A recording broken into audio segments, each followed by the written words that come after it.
start ordering those Ubers in like An hour? And where are they coming from? I'm guessing closer if it's an hour. well, actually not in like an hour, more like yeah, an hour, yeah, 25 minutes, 30 minutes. We got 3 rides. You have his phone status? I can get it. No, he left his phone over here. Is this, I don't is it know. less up Yeah, here? did that drop a little bit? I don't know.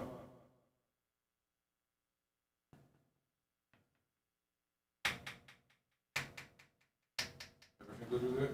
Yep. And then obviously with this stream, we're gonna cut it up as well, yeah? Like,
ladies and gentlemen, welcome back to the Natural Effect Podcast. I'm Natch and I'm here with my boy Mars, and today we're going to teach you how to become a high-end celebrity barber.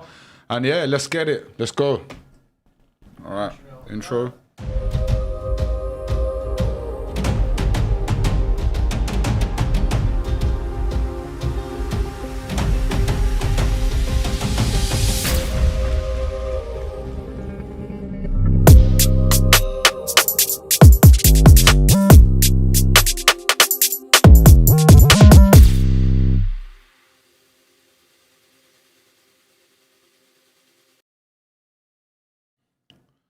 So guys, welcome back. I have been saying for a while, we're going to have these daytime streams where I'm giving back to people tons of value. You know, a lot of times I go into nutrition, health, the alkaline diet, etc. But we're going to start concentrating more into finances, building up a network and community amongst men. And yeah, Mars is a good friend of mine. I've been getting my haircut from Mars now. What do you reckon, like 5 years now, Mars? I would say almost 5 years now. Almost 5 years. And yeah, to me, I'm very picky with everything I do, as most people know, especially people who know me personally. And I must say, man, he's the best barber ever. Like, I've been to top-notch barbers all around the world. He's literally an artist when it comes to cutting hair, but he's also great at marketing and doing all the right things outside of cutting hair as well. So we're going to go deeper into that. So yeah, we're going to introduce Mars. Thank you for coming along, Mars. For sure, bro. It's an honor Appreciate to be you, my here. brother. Here, right here at the beginning. So yeah, man, do you want to introduce yourself? Tell the people a bit more about you. For sure. So my name is Mars, aka the Mars Touch, and I born and raised in New York City, in Harlem, and I come from a Dominican family. My parents got to New York and I was the first generation to be born in the States. Nice. So since then, I've been out here making a name for them. Nice, man. That's it. Definitely, since I've known Mars, he's definitely a man with a purpose, and you know, like his mind frame, even outside barbering, is just amazing. And coming from New York, you know, he's from a similar. I'm from London. He's from New York. We come from, you know, the concrete jungles, and coming out to LA and pursuing your dream. Definitely. And it's good. Actually, we had a Dominican girl break the chain last time, but yeah, you've been watching a lot of the girls' nights. For A lot of sure. the Dominican girls are a bit crazy, right? Bro, they are, but Hopefully definitely. the ones tonight are not too crazy. But sure. all right, we'll go back into cutting hair. So, all right, brother. So you said you're Dominican. And that's your background, and you was in New York. So did you start cutting hair when you was in New York or in LA? And how long you been cutting hair for? So I started cutting hair since I was young in New York. Okay. So I would say I started cutting hair at around 13. 13. Wow, that's young, man. Yeah. So the way I got into it was because, so in my household, we didn't really have the money for my parents to send me to the barbershop all the time. Yeah. I mean, even though cuts weren't really expensive at that time, it wasn't an expense that they would budget. Yeah. So It wasn't a necessity. It was more like a privilege. it was a luxury. Yeah, it was a luxury. You Yeah. get me? So my mom or my dad used to cut my hair. And honestly, you know how that goes. Yeah. I didn't like it. Yeah. So the more I would go to school, I would see how fresh the cuts would look. And I would also pass by the barbershops. And there's a million barbershops in the city. Yeah. So it's like I would pass by, I would see how fresh the cuts would look. And then I would say, like, mine's got to look way fresher. You get me? And at the same time, my parents didn't necessarily always have the money to dress me up how I wanted to be dressed. Yeah. So it's like the haircut had to stand out. So at that moment, I had to make a decision to start doing my own hair. You get me? So I started doing my own lineups. That's crazy. And from that point on, I would always get compliments. Every time I would go to school, anywhere I would go, I would always stand out because my haircut would always be on point. So I always had the tools at the house. I would always make sure that I looked fresh.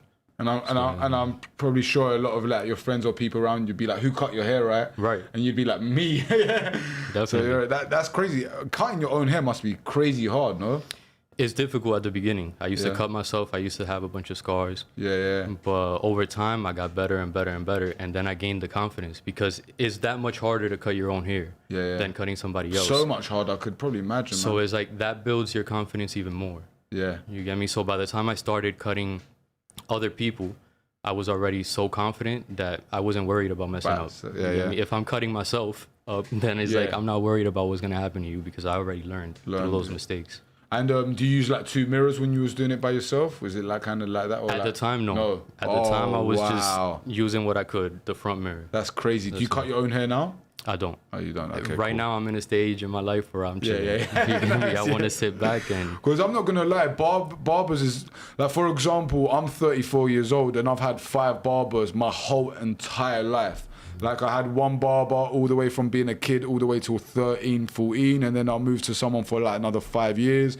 Then, and then I went to the person that he learned from for another 5 years, and then I moved to America. Then Wesley had Westler, then you. Right. Do you know what I'm saying? So literally, it's only 5 barbers in my whole life. So finding barbers who are really top quality is not easy, right? For sure. Yeah. Definitely. Like there's good barbers everywhere, but there's not great barbers everywhere. Would you agree with that? Definitely. Yeah. It takes a whole lot to become a great barber. Yeah. You get me? That difference from good to great is huge. Yeah. So it's like, definitely, even for myself, to find a barber for myself, it's taken a while. I can count in one hand how many people have cut my hair throughout my life. That you trust, yeah.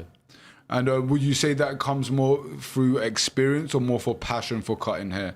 Like being a great barber, would it come from more years of experience of learning and having mistakes and learning from them? Or would you say it's more about being passionate and wanting to be the best? Both. Both. Okay, Definitely both. Yeah. Because you got to put in the work. Yeah.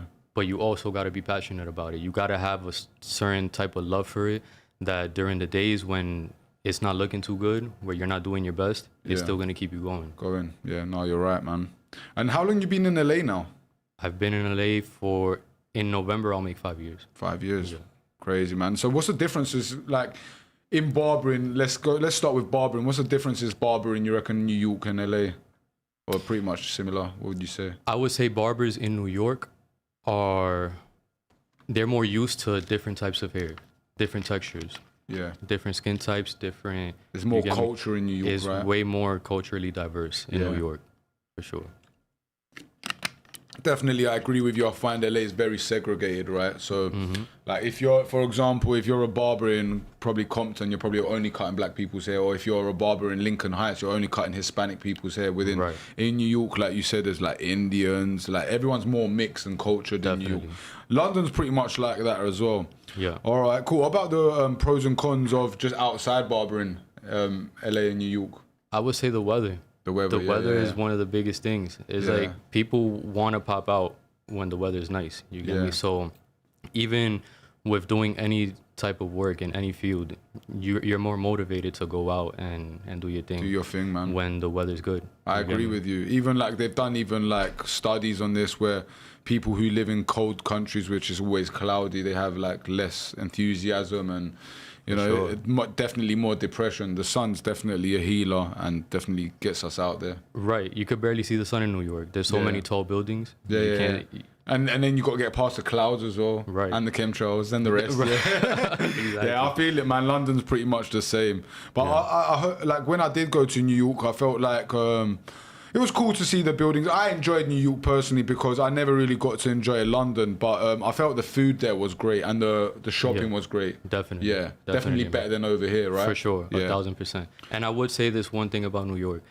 I'm glad I come from New York because it instilled something in me that coming here, it almost felt like it was super easy to kind of dominate in my field. You get me? Because the type of energy that runs in New York is like nobody's playing games. You get me? Everybody is literally, you got to think about a kid at 13, 15 years old cutting in a barbershop. And you got all types of people in the hood pulling up to you and they're requiring you to give them the best haircut. They don't care that you just started cutting hair. You get me? And they don't care that they're paying you $5 or whatever they're paying you. It better be good. The pressure is on. You get me? So when you come out here, it's like people are more laid back. People are even more friendly out here. People talk to you in the street. That doesn't happen in New York. Same in London, man. New York and London are so similar. It's like all fast paced. And like you said, like, you know, LA, we do complain about a lot in LA, like it's expensive and stuff, but the opportunities out here in LA, and definitely coming from a place like New York or London where everything's fast paced and definitely, I'd say harder, coming out here in LA is definitely easier as long as you're focused and disciplined, right? For sure. Yeah, because like you said, you've been here only for 5 years and you've literally conquered like the barbering industry. Like your name's everywhere, like, you know, even like everyone I meet who are British over here, like majority of people ask, they're like, yeah, Mars is the best. Even the Americans I see. So like, you know, you're like, the thing is there are good barbers, like we said, but like to be great, it just takes like, and time as well. That's another thing I noticed about you cutting hair, bro. You really take your time. You really care so much about how happy that customer's going to leave, you know? Definitely. Yeah. All right, so you got into barbering when you was 13. That's crazy. How did you... So you got into it because you had to cut your own hair. Right. That's fucking insane, right? Yeah. How would you describe your barbering style? I would say... Can you rephrase that question a little bit? Like, for example, you know, a lot of people like working with different hairstyle. Like certain people, for example, can only do like fades, for example, or some people can only do like hairdresser styles, like lengths, how are you doing different lengths and textures? Because I know you're very diverse, that you can do both. I would definitely consider myself very diverse. Yeah. I can work with any type of hair. Yeah. And pretty much any type of hairstyle. But where I excel in the most is, I would say, skin fades. Yeah. And I would say that because of my cultural background. When it comes to Dominicans or like Puerto Ricans, skin fades everywhere. Skin fades. Yeah. You get me? 95% of people are skin fades. If it's not skin fades, it's a taper. So yeah. For sure. Yeah, I agree, man. Okay, yeah. So, and also you do have clients where it's a little bit more hairdressing as well, like cutting hair, scissors, etc. Yeah. For sure. And that's another thing. Would you agree with me, Mars? Like a lot of barbers don't have the tools to do both. The tools, I don't mean the tools like as in like materialistic tools, but their tools within them to actually do hairdressing styles and also be able to do great fades as well. Definitely, especially out here. Yeah, especially out here. In New York, you're kind of forced to learn. Yeah, because like you said, there's different cultures, different kind of people. Yeah. All right, cool. Do you reckon that head shape also matters when it comes to cutting hair? Do you think like depending on your head shape, you should get different kind of styles of hair? 1,000%. Yeah. And I think that's what separates me from a lot of barbers. Yeah. Is the fact that I'm not just giving you a haircut. I'm more of an image consultant. Stylist. So most of my clients don't come to me knowing what they want. Yeah. And even if they tell me what they want, in reality, I know what's best. What they need. I know what they need. Yeah. You get me? So that's what I'm there to provide. Yeah. And my clients trust me enough to make those decisions for them. And at the end of it, they're always happy with it. Yeah, even me myself, like you was a big inspiration for me growing my hair because you was growing your hair before me. And then obviously when I asked you at the time, I was like, bro, I want to grow my hair. What do you think? You was like, bro, I think you should do it. For sure. And yeah, I'm definitely thankful for doing it, man. It was mad shock when I walked into the barbershop and you cut your hair off for the first time. Do you remember? I was looking at you like, no way. I did. But yeah. Do you have any inspirations in the industry apart from yourself? I know now you're at the top of the game and worldwide one of the best barbers, but growing up, coming up the ranks when you was maybe even a little bit younger, was there anyone who inspired you or, you know, motivated you? So here's what I would say. Even with you saying that I'm at the top of the game, it's like I consider myself an elite barber. You get me? A quality barber. However, there's a lot of barbers in the game that are really doing huge things in terms of branding, in terms of products, that I haven't necessarily done yet. Touched yet. So I have a lot more to do. Yeah, you have room to grow still. For sure. However, there's a lot that I have that they may not have. Yeah. Because there's stuff that I've been working on in the background. They can't cut hair like Mars. You get me? Yeah. Definitely, I'll definitely shine in other ways. But I would say, can you repeat your question one more time? Yeah, I was saying, is there anyone even if it means growing back, anyone who inspired you in the barbering game? Yeah, I would say one person that definitely inspired me, not only me, but I know for a fact has inspired most barbers in the game, has been a barber called Pacino's. So he doesn't cut hair. However, he was one of the first barbers that I ever seen that had his own personal brand as well as business brand. So he has one of the biggest brands in barbers in the hair industry when it comes to hair products. And he called it Pacino's? Pacino's. Okay. So he's Pacino's. He calls himself Pacino's. That's his personal brand, and his business brand is Pacino's Signature Line. So he's definitely one person that inspired me and showed me that we can take this barber game to a whole nother level. So he broke a lot of those barriers, and I know a lot of barbers have followed in those footsteps. Sick, man. So yeah, big up Pacino's, man. For sure. So you touched on the branding and the marketing and stuff. Is that the next step for you? Definitely. Yeah. Well, that's always been my main focus. Yeah. That's always been my main focus. However, when it comes to, for example, social media, I've been off of social media for a while now. Yeah. But it's been very strategic. So since I got here to LA, I've been making a lot of different moves very quickly. Yeah. You get me? Working on different brands. When I first landed here, I was working at Elegant Studio. Yeah. That's where I met you. Well, just after.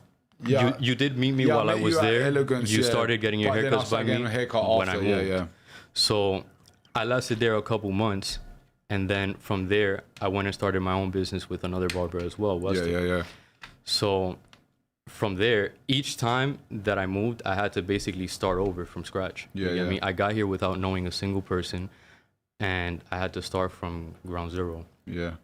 So each move that I made, making me start from scratch, made me focus on specific things. For example, when I moved over to the new business, I had to focus on building a whole nother brand from scratch. Yeah. So I was no longer focused on my personal brand. So when I moved from that business, that's when I was able to, for the first time in my life, focus on my own personal brand and on what I want to create. So when working on another brand with somebody else, it's hard to even figure out what you want. Yeah, because it's not completely your decision anyway, or you're even like kind of like innovation. Like you got to go half and half. You got to give and take, right? Definitely, you got to think about what the other person wants as well. Yeah. Get me? So whatever visions that you have of your future are kind of blurry. Yeah, it might not even align with theirs, and then it will be blurry. It won't be clear. Right, and sometimes when in a partnership, you got to make certain sacrifices. Yeah. So it's like when I moved over and started working on my own, then I was able to focus on my own personal brand, and I needed that time off of social media so that I can really figure out what direction that I really wanted to go with, I wanted to go in. You get me? If I would have just been on social media during that time, I would have literally just been focused on pleasing my audience. The present. Yeah. I do believe we need isolation sometimes. We need isolation to get to the next level a lot of times. So like, I'm not saying you isolated yourself, but you took yourself off social media to focus on what you needed to do for the future. Exactly. Instead of thinking of right now. Do you get what I'm saying? Exactly. Which a lot of people, that's their problem in business and in life. They just think of immediate gratification rather than like what's going to come in the future, right? Exactly. And it comes with a lot of pressure to be off of social media for so long. Everybody that sees you asks you, why are you off social media? Like, are you okay? Are you depressed? What's going on with you? So it's like all of that starts playing in your mind, and it's like you gotta have a strong mindset to deal with it, to be able to even not share everything that you're working on and still be able to say, okay, I know what I'm doing. At the end of it, they'll see the results. So I don't necessarily have to over-explain myself. And at the end of the day, it was the best decision that I could have made, because right now my vision is so clear that I know exactly what I'm doing and where I'm going. 100%, man. And I also think a lot of times, like, we get excited in life and we come up with ideas, or, you know, we think of brands, for example, and you go to people around you, start splurting out what you're going to do. And, you know, the truth is, like, you know, we try and surround ourselves with good people like ourselves, but a lot of times you're going to be surrounded with people who are jealous or don't want the best for you. Right. And they'll put that eye on that, like, on that vision and fuck up your vision. So I do think staying quiet until it's ready to execute is a smart thing as well. For sure. And most people are on social media just because of the pressure of the outside world. A lot of social media just show. Right. Yeah. So it's like they don't necessarily know why they're doing it. There's no purpose behind it. Yeah. So it makes them instantly start doing things that it doesn't align with their morals, doesn't align with their vision, just because now you have an audience to please. Yeah. So now they're guiding you rather than you guiding your own vision. Exactly that. Like, even like drama, for example, a lot of people just like get involved into drama and controversy because they know that's what sells and that's what gets them views. For sure. It's like, nah, man, as humans, we need to be on our purpose. And if you're going to go out and create content that has to be valuable to the outside people, like actually leave the earth giving back to people. Exactly. Yeah, I agree, man. So we said the head shape definitely does matter. I agree with you there. Like, for example, if you like got a square head, I think like you know, probably like skin fades is probably the worst way to go. Like, if you got more of a rounder head, I think skin fade suit you more. Me and you got kind of round head, so I think skin fade definitely goes with that. For sure. Scalp treatments as well. You was talking to me about a new like treatment that you're doing at your place that it's kind of an innovation thing, right? It's kind of new. Do you want to explain to the people what more it is? Definitely. So I'm providing a new service currently. Yeah. So it's called SMP. SMP. So what SMP is, it's short for scalp micropigmentation. So what it is a procedure that consists of microdots, which mimic the hair follicles on the scalp. So those microdots make the hair appear more dense on the scalp. Yeah, and you said at the beginning when the technology first come out, it wasn't too great, but it's developed so much that right now you said you see people that have had it done and they look like they've got full hair. You couldn't even tell. You can't even tell. Yeah, literally. Yeah. And now you're offering that yourself at your place, because do you want to? Where are you based? Do you let the people know where you're based? Or? For sure. I'm in Beverly Hills on Wilshire Boulevard. That's it. So guys, he's like really where you want to be, around the corner from Rodeo. The best part of LA, and yeah, his studio is super lovely. So people who do want to hit you up, you're on Instagram, right? The Mars Touch. For sure. The Mars Touch people. Okay, cool. So we spoke about the scalp treatments, which is gonna be a crazy industry, right? How many men are balding? There's more people balding than there is people with hair. I agree with you. Do you reckon that definitely comes from maybe what we're eating and stuff? Because 1,000%. it never used to be like that, right? Yeah, 1,000%. Now, the problem with it is I always focus on the most natural solutions.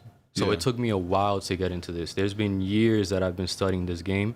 Yeah. But I've come to realize once you lose the follicle, it's done. Yeah. So there's certain things that you can do when you're starting to thin or lose your hair that can grow your hair back. But after a certain point, there's only surgically or doing some treatment like SMP. Yeah. You get me? So right now, this is the number one solution. And it's a non-invasive procedure. It is, yeah, because like the other procedures, obviously surgery, and like I know a few people have had the surgery done. Even like we've seen footballers like Wayne Rooney out there, and like even like there's loads of celebrities that have had it done, right? For sure. Yeah, it doesn't really, like a lot of times it doesn't come through, does it? It doesn't always work, and that's the issue. So a lot of most people that do those surgeries have huge scars in the back of their heads. Yeah. Most of those people come to us in order to blend those scars in. Yeah. See, people, so for people who are trying to get like hair transplants, I would recommend looking into the scalp treatment for sure. Craziest memory ever in a barbershop, and I'm guessing that's probably going to be Elegance, right? Things used to always pop off at Elegance, right? It was always crazy something going on there. Like I said, I met Mars at Elegance. Elegance was a popular barbershop based on Melrose, especially before Melrose kind of went to shit after like the riots and stuff. But before that, Melrose was a place to be, right? Very trendy. For sure. Like, there wasn't too much crime there. Definitely. Yeah. At the time, LA was the spot to be. Yeah, LA was the spot to be. For a while, like recently, the wave kind of started moving to Miami. Yeah. But now the wave is kind of slowly coming back to LA. Yeah. Too many hurricanes over there. Yeah. But when it comes to memories in barbershops, the craziest memories are like fights.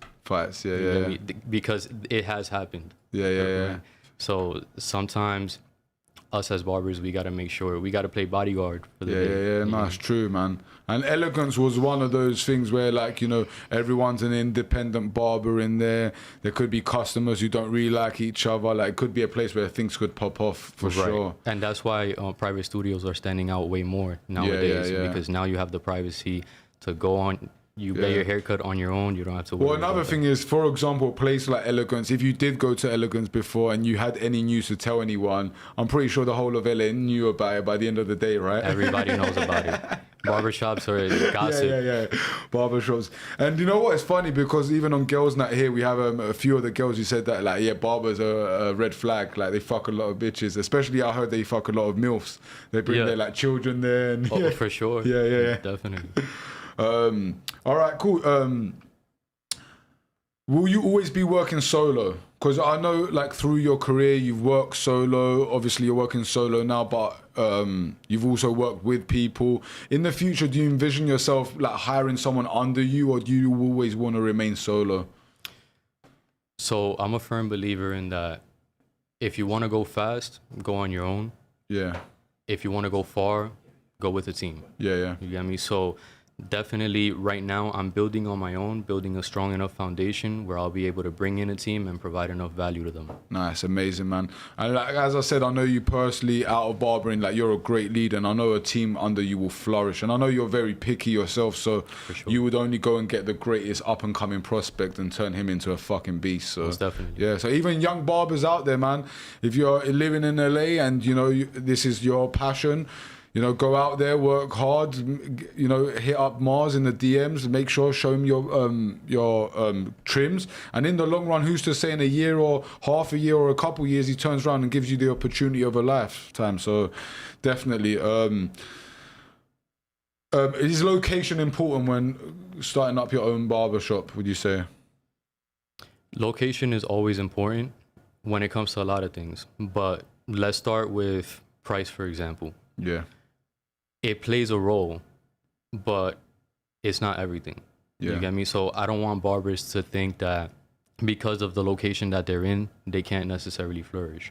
Yeah. For example, I come from a place where right before I moved out here to LA, I was cutting in the Bronx. In the Bronx, yeah. You get me? Okay, yeah. The area where I was cutting at, the highest price at the time it was, I believe, 2018 was about $15. Fucking 15 hell. to 20. Yeah, You get me? Not even. 20 was a lot. Yeah, 20 was a lot. Yeah. 20, you might end up in a beef with the customer. You might be like, bro, you're charging me. What the fuck? Right, like you're trying to play me. Yeah. But I didn't let that stop me. You get me? When the barbershop that I was working at, I was managing that barbershop. It was called Level Up Studios. Level Up, yeah. Yeah. So when I started working there, I had initially put my price at $25 for haircut, no beard, and $30 with a beard. Yeah. The people that I was working with and the people around me in general, they looked at me like, that's never gonna work. Like, are you Like, aware? crazy, Are you aware of the location that you're gonna be cutting in? And I just said, I gotta stand firm on my price. Like, that's the price that I'm going with, and it's gonna work. Yeah. By the end of the year, I was at $60 in that same neighborhood. Shit. Crazy. Not only that, I was booked over a month in advance. Damn. Was it like all the trappers from New York, basically, or not? Everybody. Everybody. Everybody. So it's like all types of people. And not only that, the same clientele that told me that $25 was a lot when I was charging that, they ended up paying me the $60 because they saw the value. And as I continued to grow, they grew with me. So that's another thing, that it's more than just me being a barber and me asking you for money for this service.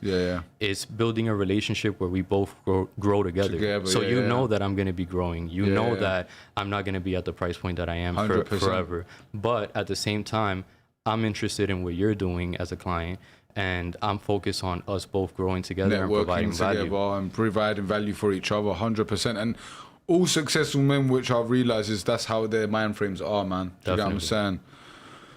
Guys, as you heard, location is important, but it's not important at the same time.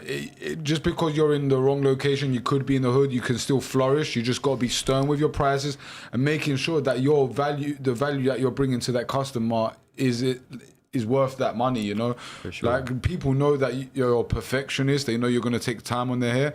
They're like, oh, I'd rather go to Mars, pay a little bit more than go to the barber next door who's going to rush me.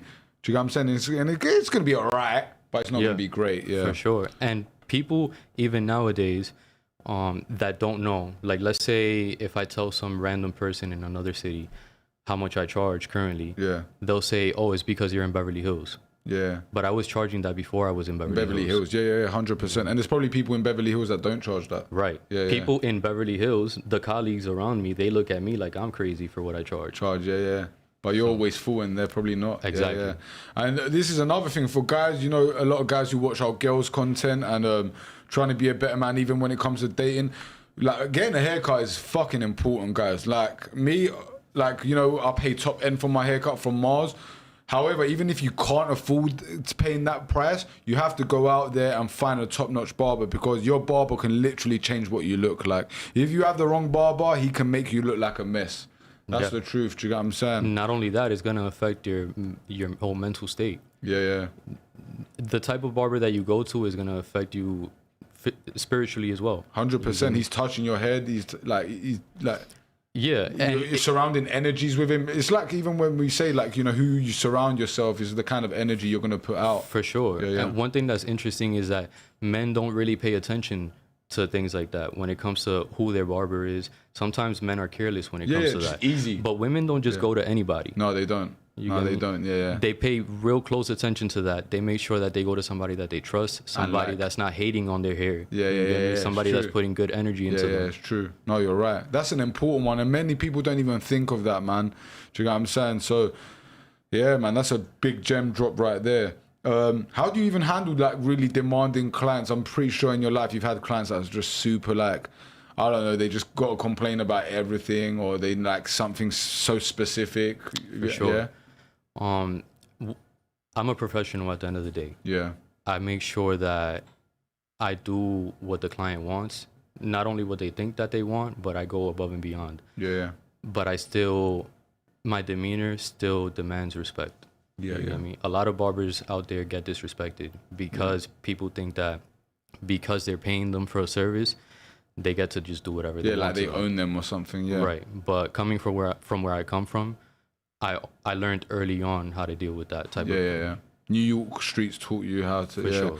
And also, this is another thing. A lot of people, because even here on Girls' Nights, we've spoken like about it. But a lot of people, like even girls and men, they think like barbers, like, you know, it's just a normal like minimum wage job. But it's like, nah, it doesn't work like that. Yeah, you can be a low-time barber who don't really care about his clients and just make the average 20, 30, 40 bucks a haircut. Or you can be the barber. Right. And like, you know, I don't want to even bait up your finances, but I know like barbers like in your league can make easily 6 figures, close to up to 7 figures a year. For sure. More than a lot of doctors. I know. It's crazy, right? And people don't even know that shit. Right. And it's crazy because I've seen on the podcast, on the Girls' Nights, the comments about like basically a barber. Yeah. Growing up, a barber was never looked at as a high status job. Yeah. You get me? It was looked at as, matter of fact, my family never wanted me to be a barber. Yeah. They hated it. And they, not necessarily my parents, but my parents, the rest of my family. Yeah, you get me? And not only them, but anybody like a teacher or something, if I would tell them that I wanted to do that, and they would look at me like, you can do better than that. You can do way better than that. Let me get you an internship somewhere. You get me? Meanwhile, I'm here with these visions in my mind of what I can do, what I can be. Yeah. And I'm just like, they're not getting it. Yeah. But at the same time, people just categorize certain industries as like, it's not high status. It's not this, it's not that. But in reality, you can be in any sort of business and be low level. 100%. You can be in any business and be high level. How many people do you meet in LA? They're like, I'm an entrepreneur, and they don't have nothing. You can even be, let's say, for example, what's a profession, or not even a profession, something that people do for money that you would think is high status. That accountant, lawyer. Right. Yeah, doctor. In every single one of those professions, there's a low level. There's somebody that's not making money like 100%, that. 100%. It's true. So it's all about what you are able to provide to whatever business you're in. Yeah, you're right. Even lawyers, like before you become, obviously you study to become a lawyer, but then to gain experience in a law firm, you have to be a legal secretary kind of at the beginning. Start with filing and I'll be honest with you, bro. I did that as work experience when I was young, and it was peanuts. Obviously, yeah. And it was a shit job as well. It was fucking didn't feel like it was any purpose. Do you get what I'm saying? So definitely. What's your craziest, most peak times? Would you say weekends? Or in Fridays? Terms of the amount of clientele that I would receive? Always in barbershops, I would say Wednesday throughout the weekend is when most people come. All right, cool. But the goal is to build the type of consistency where you even have people coming in on those Mondays and Tuesdays, even Sundays maybe, because you can't fit them in during those other times. Yeah. That's a good one, guys. Like, that's when you know you're killing it as a barber. If you're having clients who have to book in off-peak times just to get a trim with you, that's a big W. That's telling you you're doing something right. For sure. Yeah. Me, what days do I normally come to? Like Wednesdays, Tuesdays, Thursdays? Yeah, I would say it varies. You switch it up. Yeah, it varies. A lot. I kind of switch it up. It kind of depends if I'm going away or not. Yeah. What's the craziest haircut you've ever done? Is it people asked you for crazy shit before? Like patterns maybe, or I've done like crazy designs that I never thought that I could do, that I didn't want to do. You get me? Like I think I did a rose on somebody behind somebody's head. Yeah. Was that must have been crazy to do though, right? Definitely. Definitely. And it ended up coming out good. But I didn't expect that. And you get me? That was probably the craziest cut. All right, cool. How do you stay current with all the latest trends and barbering techniques? Would you say through social media? What's your way of staying up? Bro, I'm a student of the game. Yeah.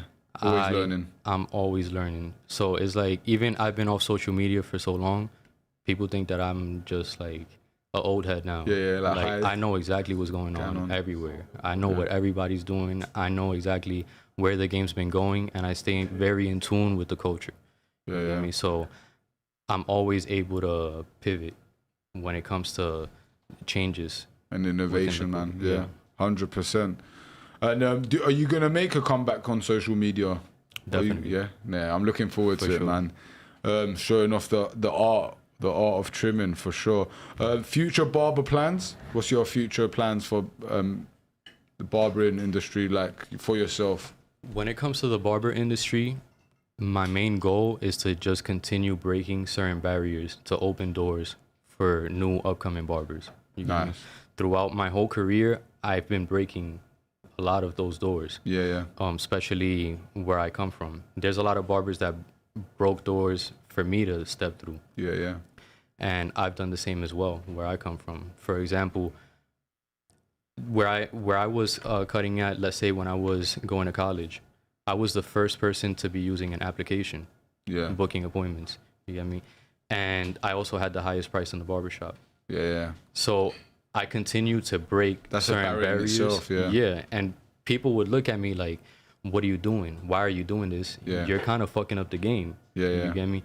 You're making us look bad. You're charging more than us. Like, who do you think you are? Yeah. We're not supposed to be charging that. Like, if I were to try to charge that, people aren't gonna pay me that. So why are you doing it? Crazy, right? People are so focused on what everyone else is doing, and jealousy as well amongst barbers. Right, but in reality, if they had a different mindset, they would see that the door is open. Yeah. You Go get me? do the same thing. Exactly. Do the same thing. I just opened the door for you, so come walk through. Yeah. So I want to continue breaking those barriers in the barber industry so that barbers can continue to bring it to a whole nother level that we can't even imagine at the moment. Sit and keep elevating, man. Because it definitely has a lot of space for, like you said, for the lifestyle within barbering, with having different products. I know you're working in the background on a lot of products as well. So yeah, man. I would say another thing that is part of my plan when it comes to the barber industry is most barbers are stuck in a box and they feel like they can never get out of it. Yeah. You get me?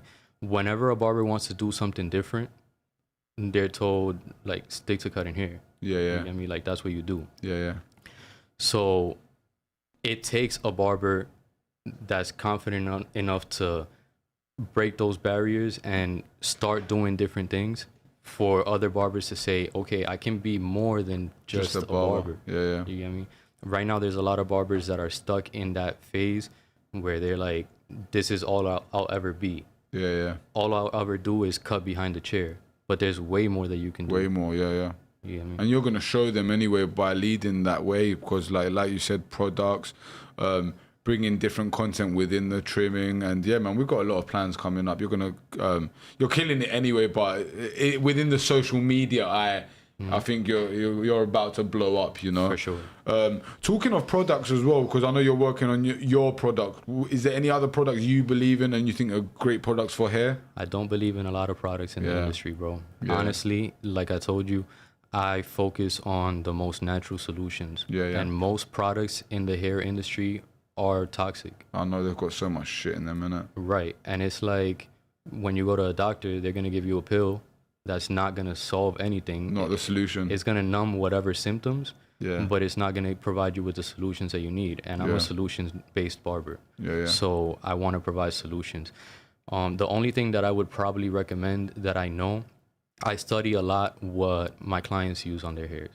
You get me? So if I were to refer any sort of product, it would probably be something like Botana oil. You get me? I've seen how much it's done for your hair. Yeah, for sure, man. Botana oil is like fucking crazy. Like, it's fucking magic. Honestly, I was even sent to like a homie before who's practically bald. Like, yeah, the Botana oil could definitely grow your hair back. Me, myself, I have a lot of gray hair, so I use it for a lot of grays, but definitely strengthens your hair up. So definitely, man. And in the future, I think probably incorporate Botana oil in some of your products as well. For sure. Yeah.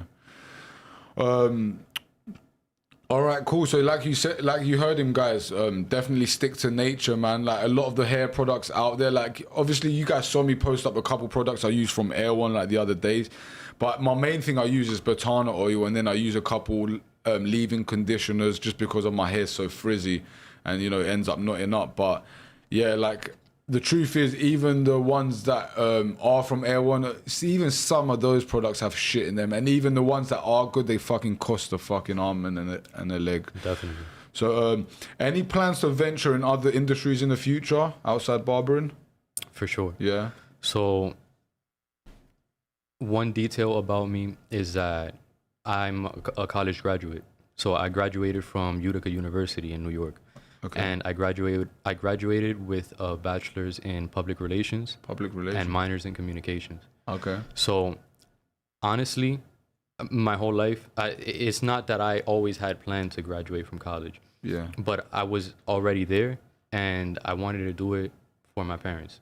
Yeah. Mostly in the Dominican household, it's like if you don't do it. Yeah. It's the same with Greeks as well. Like going to university and getting your degree is like everything for them. Yeah. So it's like you don't need a degree to be successful. However, while I was there, I made sure to do something that was going to be useful for whatever I wanted to do outside of it. Yeah.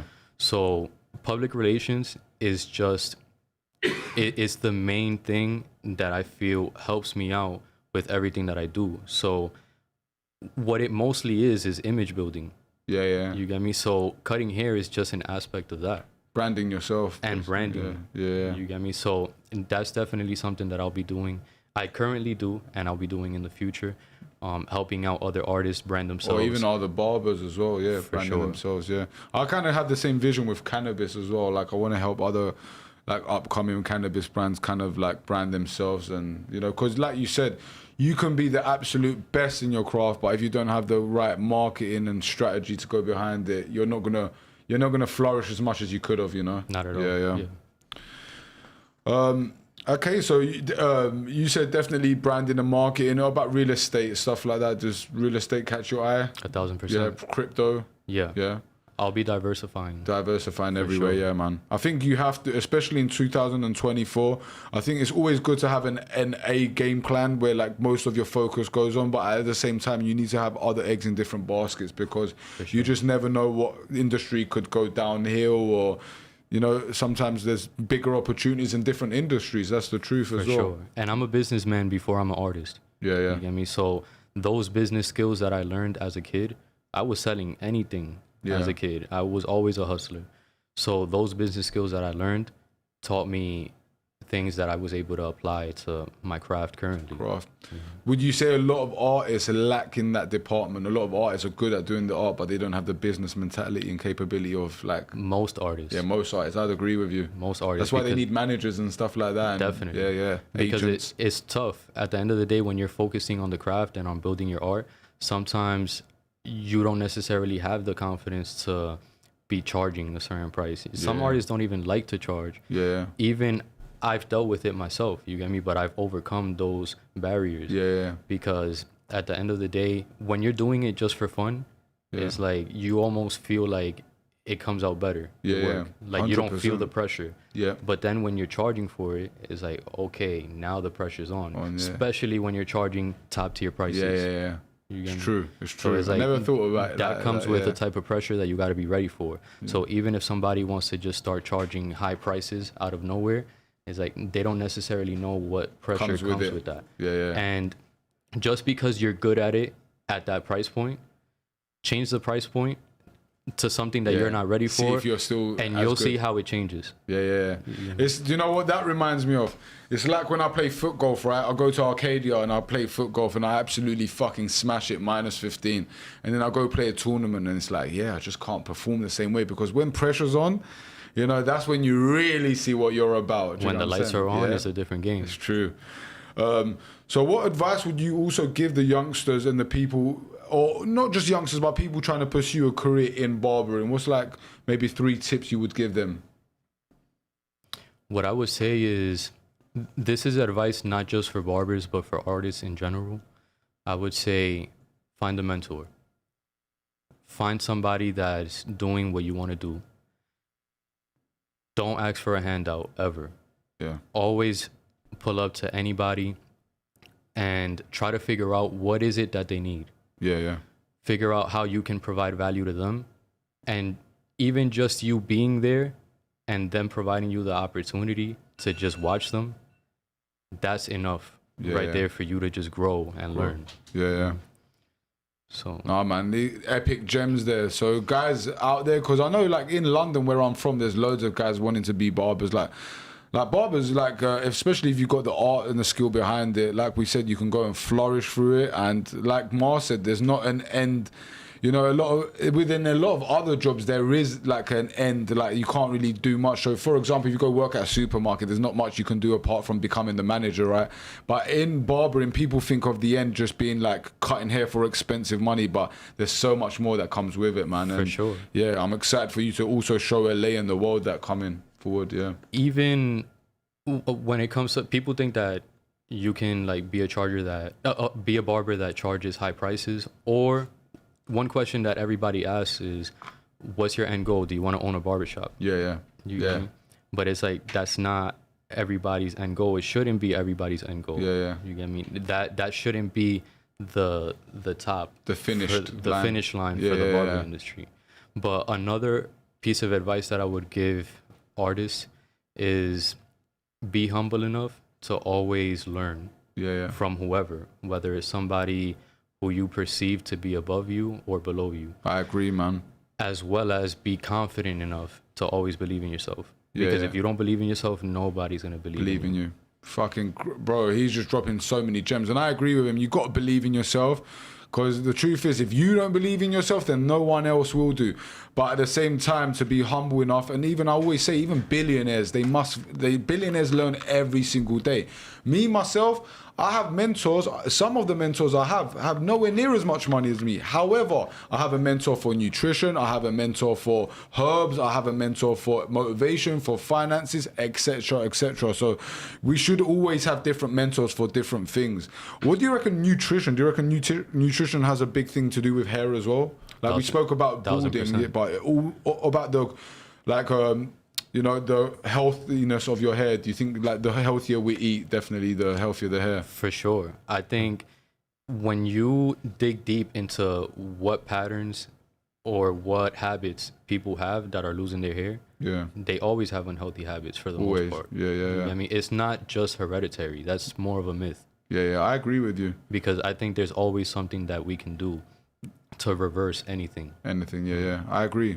A lot of times, a lot of people who are balding, I find they eat a lot of processed foods, a lot of alcohol, even tons of meat as well. Because I do believe for your hair to be flourishing, it needs a lot of oxygen to the head. For sure. You know what I'm saying? So the more blockages you create in your body, the more your hair's not going to be able to have air to it, you know? Definitely. Or oxygen, yeah. All right, cool. What time are we on right now? 5:18. We've been at it for 55 minutes. All right, cool. So you always see yourself staying here in LA, Mars? Not necessarily. Not necessarily, yeah. LA will forever be a second home to me now. Okay. You get me?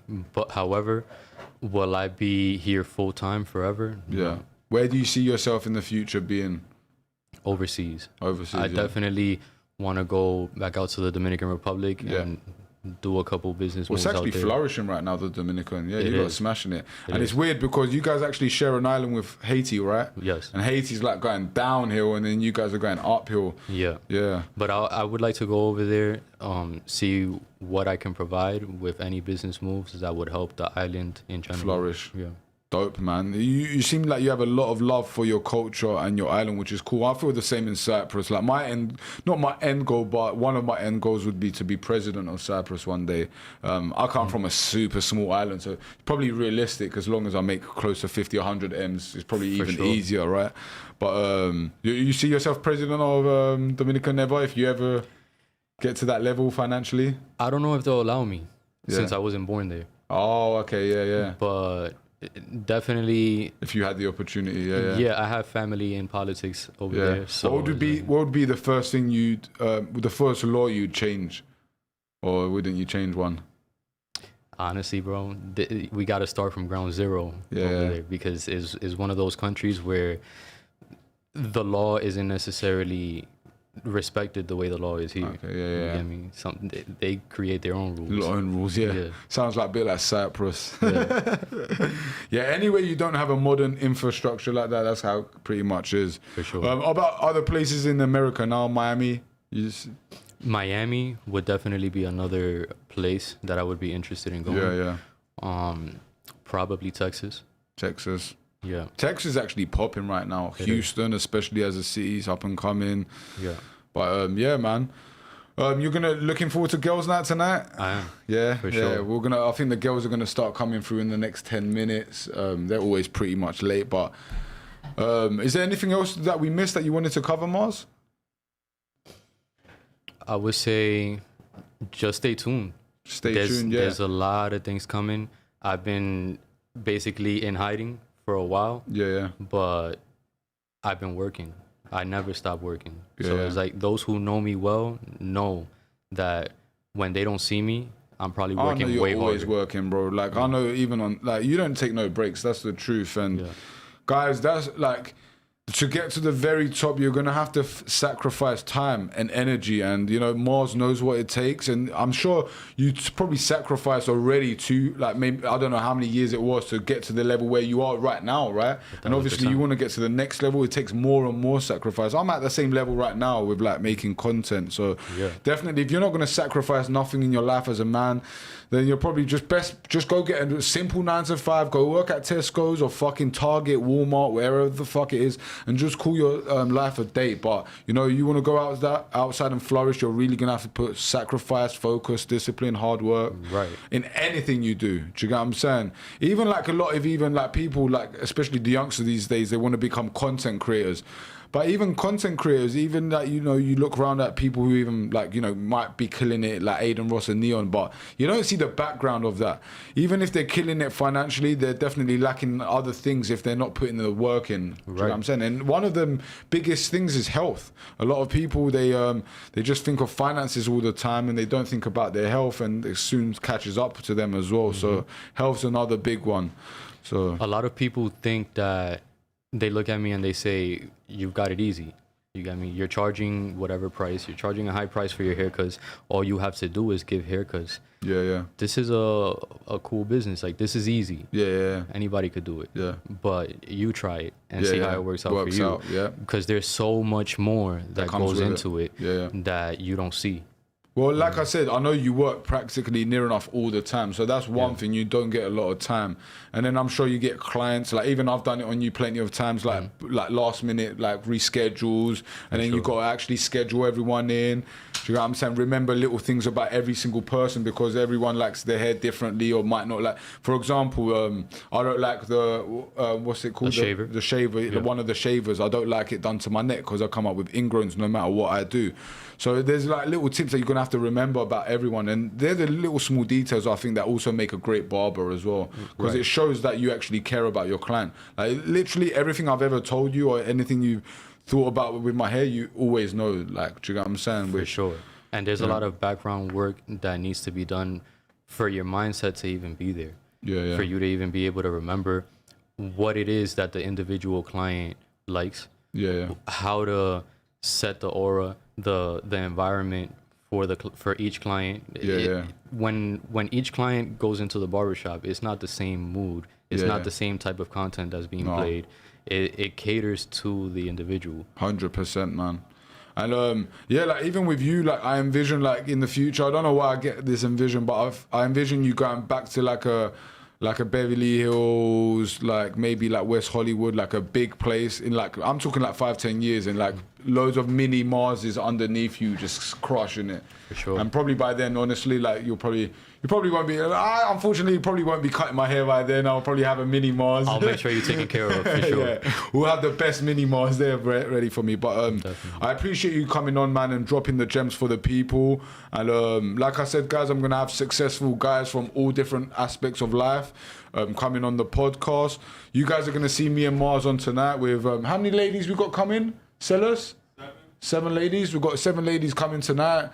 It's going to be a good one. It always is fun times with girls' nights as well. So you guys are going to see Mars on girls' night later, which will find out more about yourself personally and dating and stuff as well. For sure. And man, thank you for coming on again. And the part 2, I'm pretty sure we're going to probably go and stream at Mars' studio. That'll be cool. Definitely. Probably stream my haircut as well. And I'm looking forward to it, Mars. And I'm looking forward to seeing your, like, I've already seen so much of your journey, but even seen your journey from going here on out. So yeah, man. Likewise, bro. I've seen your journey. I've seen this from the beginning, from when it was an idea. Trust, you've seen Fat Nick as well. Definitely. So I've seen your progress. I love it, and I'm just honored to be a part of it. Vice versa, my brother. For sure. Yeah. So guys, we'll catch you in probably about, what time is it now? 5:30. We'll probably catch you in about 90 minutes from now. We'll get the girls in. We might even start a little bit sooner if the girls come in. You know what ladies are like. They're always late, but we're going to try and get it going as soon as possible. So guys, I hope you enjoyed the stream today. There's going to be loads of clips getting clipped up from this. Dropped loads of gems. Mars dropped you so many gems in barbering and outside, just life in general. So yeah, guys, I hope you appreciate it. Go and like and subscribe. Make sure you like, because it gets us up the algorithm and it's really going to help us. We've only started monetizing now as well. So now, guys, you're going to start to see me taking it very seriously. So like I said, these streams are going to be daily and weekly. So we will catch you on in 90 minutes for Girls Night. Have a good one, guys. Take care. Bye-bye. All right.